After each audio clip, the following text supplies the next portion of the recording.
buvo vakaras ir rytas, 4 diena.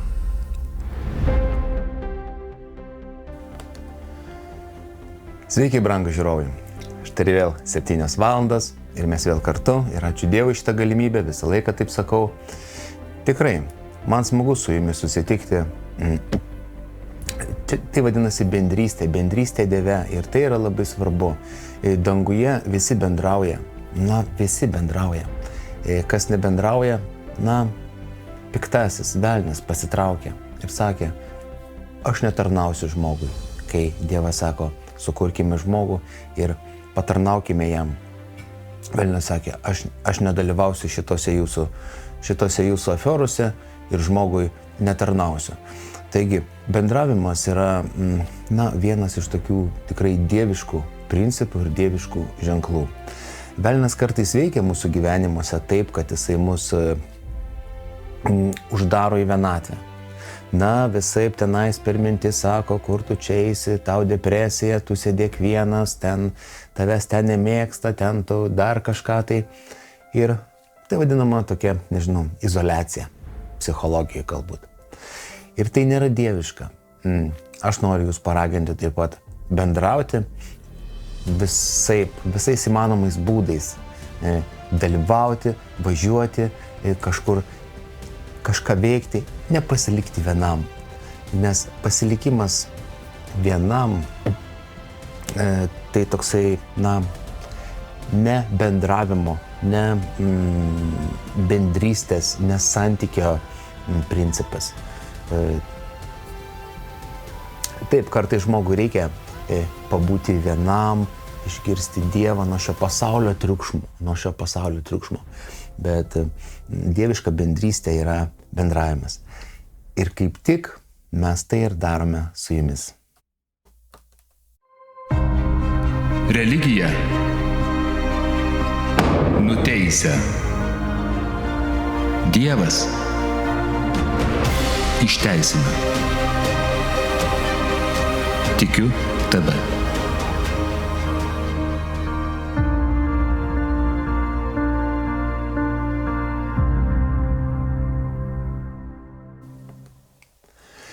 Kaipgi ne kitaip, jeigu tik per bendravimą mes galime pažinti vienas kitą. Mes galime pažinti ne tik kitą žmogų, savo draugą, su kuriuo bendraujame, bet ir patį save galime pažinti per bendravimą. Ir taip pat Dievą. Ir taip pat galime pažinti Dievą kituose per bendravimą. Kažkokį tai kitokį, galbūt ne tokį, kaip mes pažįstam. Kažkokią tai kitokią sferą jo. Ir tai mus tik praturtina. Kodėl šiandien mes kalbam apie bendravimą šiek tiek? Tam, kad prisiminus tą temą, apie kurią mes šią savaitę visą kalbam, santykis su Dievu, santykis su Jėzumi, tai irgi yra bendravimas. Ir mes palietėm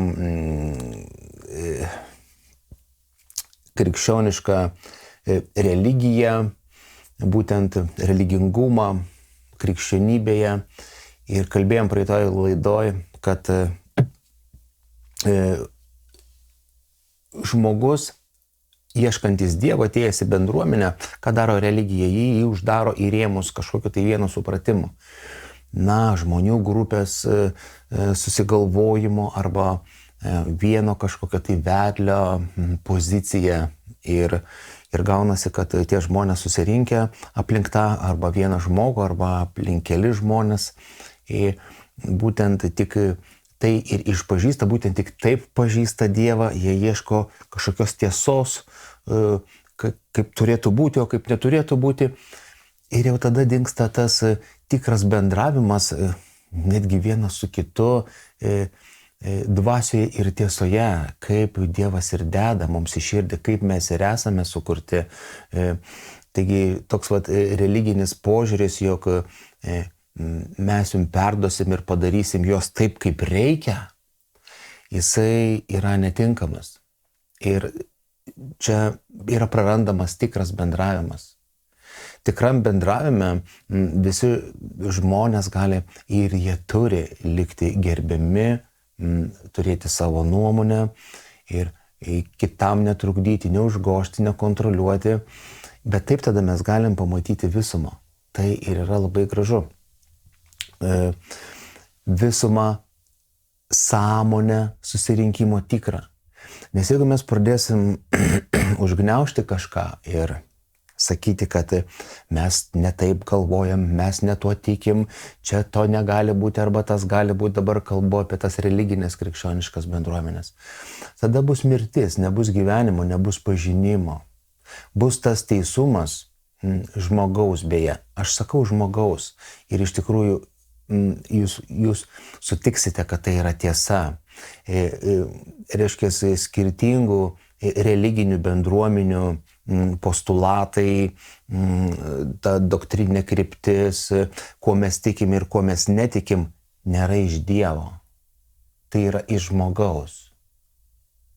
Į ką nori tikiu tave ir atkreipti dėmesį. Viskas gerai, kad krikščionys renkasi, jie turi rinktis, taip, amen, turi būti bendruomenės, bet dvasia ten turi būti ne žmogaus. Ne žmogaus sustatyti rėmai ir kažkokia interpretacija. Ne pastorius turi mokinti bendruomenės narius savo tikėjimo su Dievu.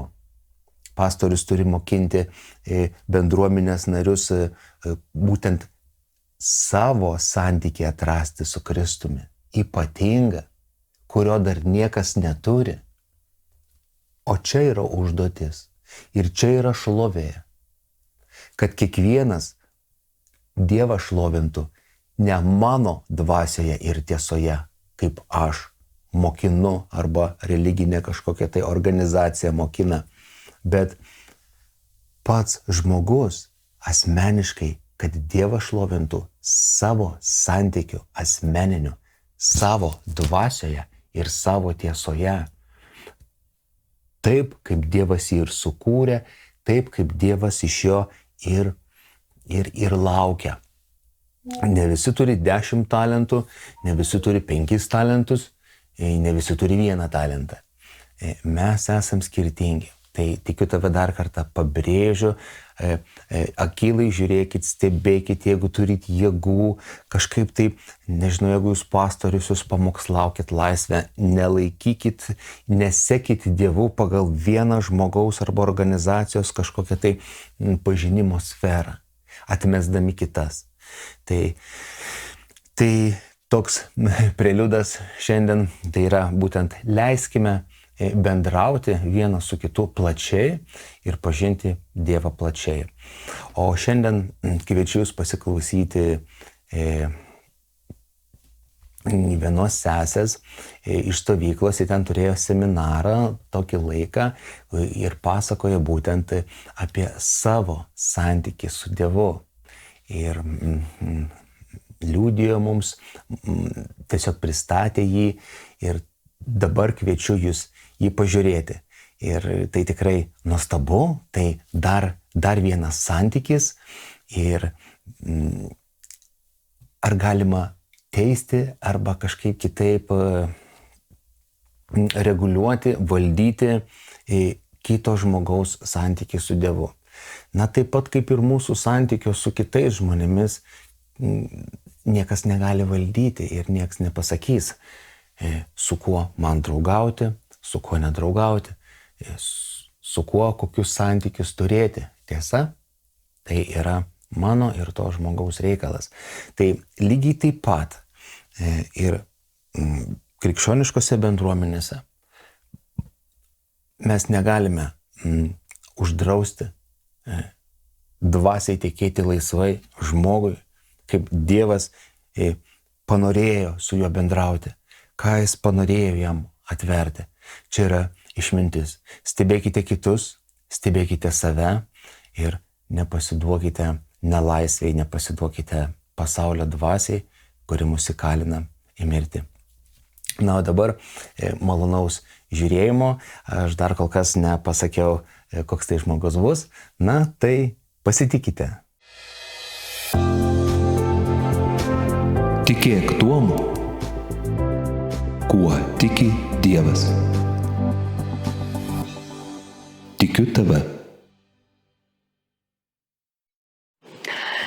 Ir iš to savo beveik 40 metų patirties, aš mokinuosi išrinkti tos perliukus pačius ir kadangi praktikuoju daržininkystę, tai ir kai Dievas sako sustok, ta prasme apsidairyk, apmąstyk ir pažink, koks geras yra viešpats. Tai ką bedarytum, tu gali iš to gauti pamatymą taip, kaip Dievas mato, nes viskas, kas yra regima, už to stovi Dievo žodis. Ir tie visi dalykai, principai bibliniai, jie pasitvirtina būtent mūsų kasdienybei, ką bedarant. Ir kadangi aš praktiškas žmogus ir teko apeiti daug, bažnyčių ir įvairių mokymų patirti. Bet tik tais prieš 6 metus, kada aš pradėjau studijuoti Biblijos koledžą Haris, man nusipiešė Dievo paveikslas visai kitoks, negu iki šiol aš turėjau. Aš supratau, kad aš galiu būti tėviškoj meilėj patyrime. Nes iki tol buvo mokymai, kad Dievas pasakė, kad myli, reiškia myli. Ir jokių jausmų, kaip ir tu iš šona atidedi tos jausmus. Bet Biblijos koledže Dievas sukūrė žmogų, o žmogus yra dvasia, siela ir kūnas. Ir jeigu studijuoti, kaip unikaliai veikia mūsų kūnas, tu pamatai Dievo meilę, Dievo išmintį ir tu pamatai, o tai patvirtina, ką jis pasakė, kad kaip nuostabiai ir Dievo baimingai esi sukurtas. Nuostabiai esi sukurtas. Ir kaip gali susijungti mūsų dvasia, siela ir kūnas, tai yra menas. Ir savo kelionę gyvenimo mes pradžioj gal pradedam nagrinėti, tai kūnas, tai ir save tapatinam su kūnu. Paskui žmogus atranda, kad jis turi dar sielą, o kas tai, pradeda nagrinėti psichologiją ir savo sielas įvairias imidžus, kaip jinai gali įvairių tokių apsiaustų turėti. Nes iš tikrųjų mes būnam sūnus arba dukra, brolis arba sesuo, paskui mes tampam žmona arba vyras ir mes turim įvairių tų statusų. Ir kiekvienas tas statusas, jis reikalauja kitokio santykio pagal tavo statuso apsiaustą. Ir kadangi Dievas yra mūsų tėvas ir jis taip brangiai sumokėjo, kad vaikai sugrįžtų į namus, nes kažkas pasakė melą ir vaikai paliko namus, nes pripasakojo baisių dalykų apie tėvą. Ir aš galvoju, kodėl Dievas vadina mus našlaičiais, kodėl ta našlaičių dvasia yra. Ir našlaičiai, jie elgėsi kitaip. Ir po daug metų, kad mes buvom be namų, be tėvo, įvairių mokymų vedami, ir mes žiūrėjom būtent į tą aprūpinimą, iš kur gauti pinigų, nes šitos pasaulio dievas yra pinigai, yra mamona. Ir pasirodo, kad konkuruoja Dievas būtent su mamona, nes jinai koncentruota į tai, koks aprūpinimas yra. Ir atrodo, jeigu aš turėsiu pinigų, tai aš viską galėsiu turėti. Bet Dievas, kaip tėvas, jis pripildo savo namus meilę. Ir mes jos kaip ir neapčiupiam, bet, regimai. Taip, tėvo namuose yra šaldytuvas, yra spinta, yra lova, bet kai mes ateinam iš našlaičio statuso į Dievo vaiko statusą, Ir mes koncentruojamės į tai, ką mums gali duoti, ane, ką mes galim pavalgyti ir dažnai mes taip atrodom, kad ar galima prie šaldytuvo eiti, ar galima prie spintos eiti ir tada ar rytoj bus. Ir galiu aš po pagalbę paslėpti tos dalykus, kad rytoj, nes išmokom kaip našlaičiai gyventi. Kaip šuo gauna ir užkasa, ane, kad būtų atsargai. Tai tas širdies nepasitikėjimas, jis taip greitai neišeina iš mūsų širdies. Ir po truputį Dievas sako, tau manęs turi pakakti, tu ieškok mane. Aš negalėjau suprasti, ką tai reiškia. Kodėl pačio Dievo man turi labiau norėtis, negu visą tai, ką aš galiu, tos priedus gauti. Nes be Dievo, taigi žmonės konkuruoja, kas geresnį kažkokį namą, automobilį, rūbą, viskas išoriniam. O Dievas dabar mokina to pasitikėjimo, ane, mums sunku patikėti, nes ta Evangelija ant tiek gera žinia, kad reikia pastangų ją patikėti. Ir kai mokiniai klausia, tai Jėzaus, tai ką mums reikia daryti, kad įeitum į Dievo karalystę? Jėzus sako, tai yra Dievo darbas, o jūsų darbas yra tikėti. Ką reiškia? Ką reikia daryti? Dievas viską padarė ant kryžiaus. Tobulai atlikta auka, ir tai yra dovana. Ir ten yra visokių priedų, bet esmė tai yra tam, kad vaikai sugrįžtų prie tėvo širdies. Jėzus atėjo apreikšti, vienas iš jų paskirčių atėjimo, apreikšti, tai kokiagi širdis yra tėvo. Nes jis būtent ir išėjo iš to santykio tėvo. Jis nuolat buvo su tėvu. Tėvas, sūnus ir šventoji dvasia. Dievas tai yra jungtis ir jie visada buvo. Tai yra kaip tobulas genas, kuris tarp save turi santykį meilės. Jėzus sako, kad aš darau tik tai, ką matau tėvą darantį. Aš taip apmąstydavau, tai o kur jis mato tą tėvą darantį, ne? Kur jis mato tą tėvą darantį? Ir dar Dievas sako savo žodėje, kad visų labiausiai saugokit savo širdį, nes iš jos teka gyvybė. Taip?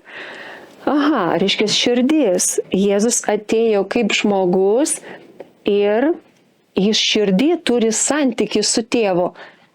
Dar kai nebuvom susitikę su Dievu, daugelį girdėjo mane, klausyk savo širdies, klausyk savo širdies. Reiškia, širdį yra kažkokios mintis. Protu aš galiu suprasti ir pasirinkti, pagal šito pasaulio vertybės. Bet kažkur širdį aš galiu girdėti kitus dalykus. Ir man taip apsišvietė, kad Jėzus, jis tą santykį nuolat širdį turėjo su tėvu. Ir jis tik darė, ką girdėjo tėvą darinti. O šventoji dvasia, jinai judesį atlieka, ane? Jėzus širdį girdi tėvą kalbant, sakant, ne, jam per mintis. Jėzus sūnus yra žodis, jis ištarė žodžius, šventoji dvasia yra veiksmas. Ir Dievas, jis, kaip kūrė pasaulį, 1-2 dieną, jis tarė žodžius, jis tarė Jėzus yra žodis.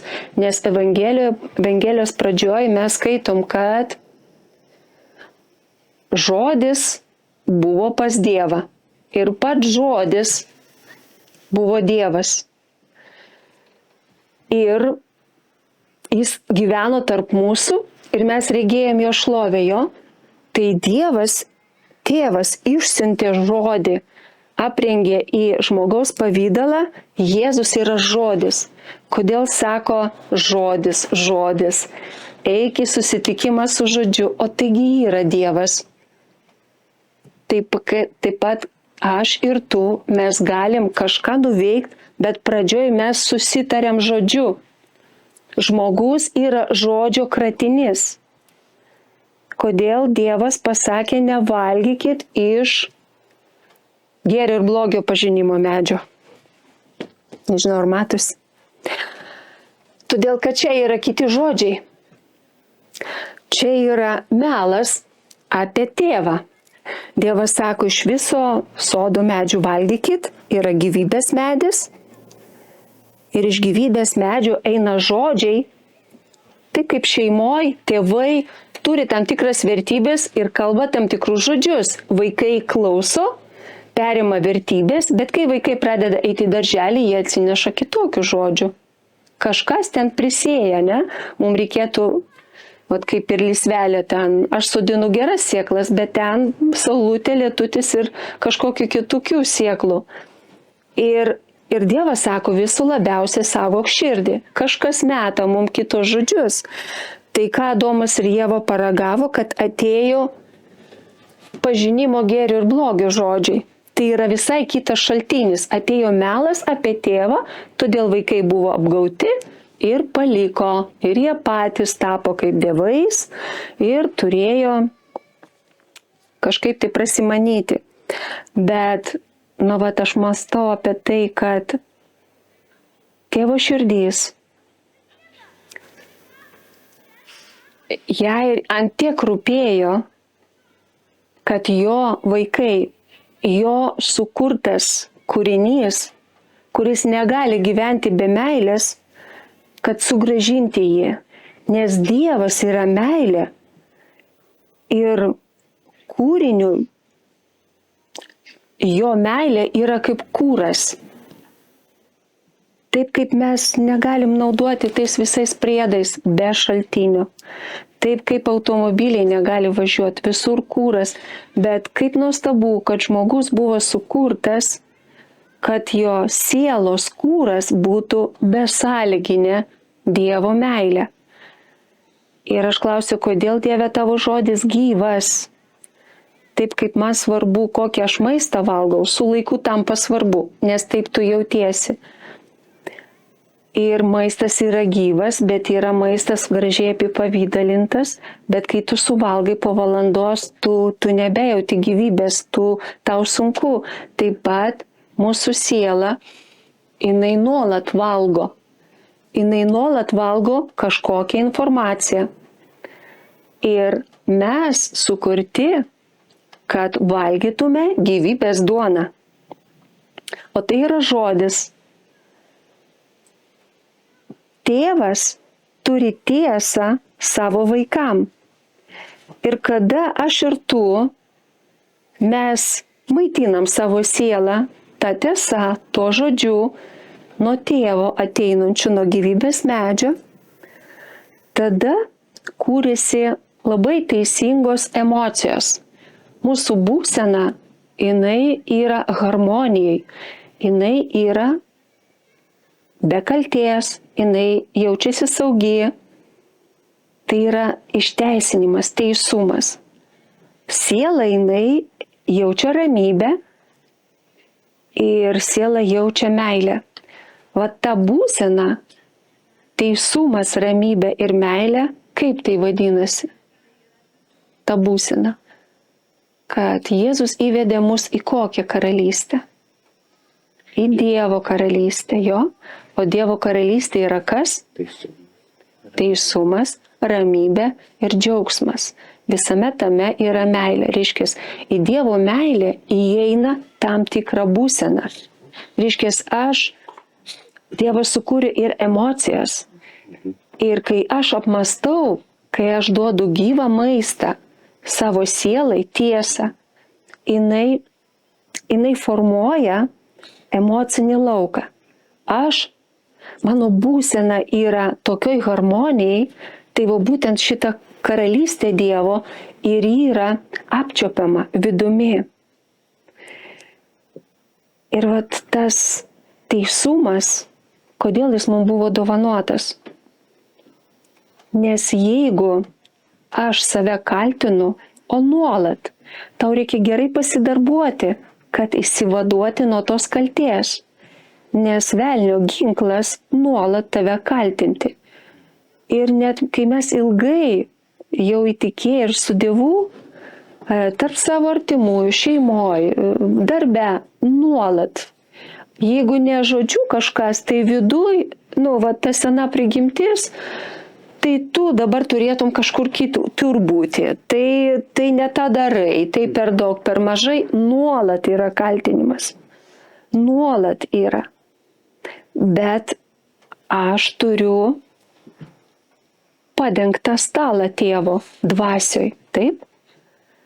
O jeigu jums pavyks sekti, nes aš jūs vedu į tą kelionę, čia ne tik tai žodžiai, aš jūs vedu į tą kelionę, būtent kur mes buvom perkelti, į tą karalystę Dievo, Tėvas, Sūnus ir Šventoji Dvasia, tai yra būtent ta meilė, kurioje jie yra santykyje vienybės, pasitikėjimo, meilėje, tai yra jungtis tobula.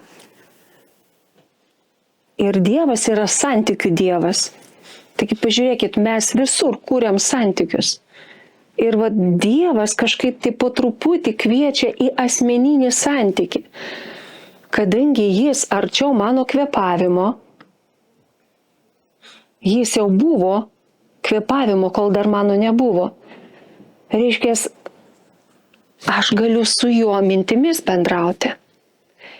Taip pat kaip mes susipažįstam, pirmąsyk pasimatėm kažkokioj stovykloj, bet kad mes vienas geriau kitą pažintum, mums reikia pokalbių. Nes mes esame asmenybės sukurti pagal Dievo panašumą, mes esame socialinės būtybės. Ir žmogui yra sveika bendrauti su kitu. Šeima yra Dievo instancija, kur mes galim augti meilėje. Kodėl Dievas sako, kur 2 ar 3, ten aš tarp jūsų, Nes kad būtų santykiai, reikia 2 asmenų, taip? Nes tada gali tekėti meilė. Ir Dievui taip svarbu, kad jo kūrinys priimtų nuolat kūrą jo meilę. Nes kitaip jo kūrinys eina į nebūtį, eina į sugėdimą. Tėvui skauda širdį, jeigu jūs matytum vaiką, kuris narkotikus naudoja, kuris save tiesiog žlugdo, atseit čia laisvas pasirinkimas, bet mes matom, mums širdį skauda, o kaip tėvui. Tai kokia kaina yra sumokėta. Jėzus, kaip ir gieda tokius giesmės, kad tu atėjai, kad mirtum, iš kitos pusės taip, bet motyvas ir tikslas mirties, tai yra tik tai pereinamas tas mirties, mirtis prisikėlimas, bet tik tai Jėzus galėjo užpildyti tą prarają, tą bedugnę, kur žmogus nusisuko, išėjo, tapo našlaičiu, tik tai Jėzus, nes jis yra vartai, jis yra durys. Ir tėvas priėmė į savo glėbį taip. Sako, aš myliu, aš žinau kiekvienas, kiek plaukų turi, aš paruošiu jum nuostabų likimą ir skaitom pažadas, kad tavo rankose mano likimas. Tai unikalu, bet meilė, kaip įeiti, Meilė pradeda tikėti, tekėti. Jai reikia tekėti į širdį. O mūsų širdys, jinai užsitraukė, nes mes gyvenime gavom tiek žeidžiančių dalykų, tiek apgavysčių, tiek nusivylimų, tiek bandėm vėl ir vėl patikėti. Ir mūsų širdys, jinai kaip molis, jinai pradeda kietėti ir tada meistras negali iš jos minkyti, ir tuose giesmėse ir Dovydo psalmėse, kad sukurk manyje minkštą širdį, Dievas iš akmeninės širdies, jis kūrė minkštą širdį, taip pat kaip žiemą. Širdis yra kaip dirva ir Dievas lygina ją su žemė, kaip yra apie sėjėją palyginimas. Ir Dievas sako, jeigu tu šito nesuprasi, tu nieko nesuprasi. Nes kadangi labiausiai saugok savo širdį, širdis yra kaip žemė, yra kaip dirva ir kaip Jėzus sako, aš daug ką norėčiau jums pasakyti, bet jūsų širdį nėra man vietos. Nėra vietos, nes ten užpildyta širdis įvairių informacijų, ne? Ir žiemą būna mano daržas, ane, sodas, kietas, kiek aš barstyčiau sėklų, tų, kur žinau, ten nieko nepasisavintų. Ir taip pat pavasarį ten iš kažkur atsirado daug sėklų, daug augalų kitų, kad man būtų vietos gerai sėklai, aš turiu patraukti, ane? Aš turiu daug čia ir čia visokio melo. Aš esu priimtinas, jeigu taip, jeigu mano aukštas išsilavinimas, jeigu aš tą ir tą darau nuolat. Net ir šeimoje su vaikais, jeigu tu tai padarysi, aš tave mylėsiu. Arba kiek yra įsiskaudinimo dėl turto dalinimo ir įsižadėjimo, kaip tėvas, kaip mama, kaip dukra. Ojei, sunku patikėti, ane, įsižadėjimu. Bet kai ir mes būnam neištikimi, ačiū Dievui už dievišką širdį, kur mum į protą neina, ant kiek jis myli. Reikia man laiko skirti, girdėti nuolat jo meilę, tada mano širdis po truputį pradeda minkštėti. Kaip ta saulutė pavasarį, kaip tas lietus pradeda minkštyti šitą žemę. Tada aš patraukiu visos tos augalus, kurie man nenaudingi, suparinu, dar pagerinu visą tai, kad šitoj dirvoj sėkla, kur aš įmesiu, jinai atneštų man derlių.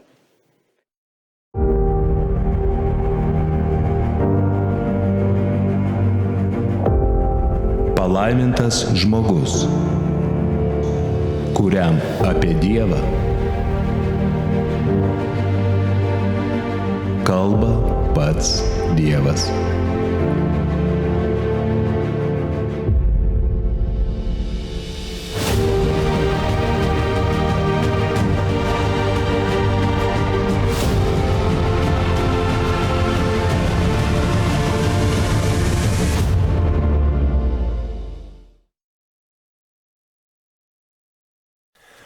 Ačiū Elvyrai. Šitą įrašą rasite Tikiu TV YouTube platformoje atskirą, jeigu norėsite su kažkuo pasidalinti ar tiesiog dar kartą perklausyti be Mariaus. Na, o aš jau su jumis atsisveikinu. Ačiū žiūrėjusiems. Iki rytojaus.